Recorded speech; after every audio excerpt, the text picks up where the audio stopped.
বিয়ের আগে বয়ফ্রেন্ডের সাথে ঘুরতে যাওয়া আর বিয়ের পর হাজবেন্ডের সাথে ঘুরতে যাওয়া দুটো কিন্তু টোটালি ডিফারেন্ট। হাই এভরিওয়ান, আমি মৌমিতা। আমার একটা ভ্লগে তোমাদেরকে স্বাগত। তো সেদিনকে বরের সাথে চলে গিয়েছিলাম একটু গ্রসারি শপিং করতে।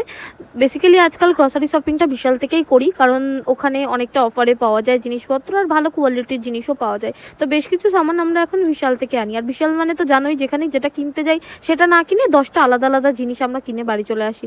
এটা আমাদের সাথেও হয়, যখনই আমরা দুটো জিনিস কিনতে যাই আমরা বাস্কেট ভর্তি করে জিনিস কিনে নিয়ে চলে আসি। আর সবসময় তো কিছু না কিছু অফার চলতেই থাকে। আর বরকে কিন্তু খুব কষ্ট করে আমাকে এখন জিনিস কেনাতে হয়, কারণ আগে যাকে একবার না বলতে বলতে জিনিসটা তুলে নিত, এখন তাকে 10বার বোঝাতে হয় যে ওই জিনিসটা আমি কেন নেব। বরের সাথে একটু আড্ডা মারার জন্য বলছিলাম যে সব কটা কুর্তি আমি চুড়িদার নিয়ে নেবো, বাট একটাও নিইনি, জাস্ট বরের সাথে আর কি করছিলাম। আর শপিং করতে যাবো, একটু খাওয়া দাওয়া হবে না, একটু হালকা ফুচকা খেয়েছিলাম। আর আসার সময় অনেকদিন পর বাচ্চার বিরিয়ানিটা নিয়ে এসেছিলাম। ব্যাস এইভাবেই ছিল আমাদের শপিং ডে আউট। আগে ছিল ডেট, আর এখন যাই সংসারের জিনিসপত্র কিনতে।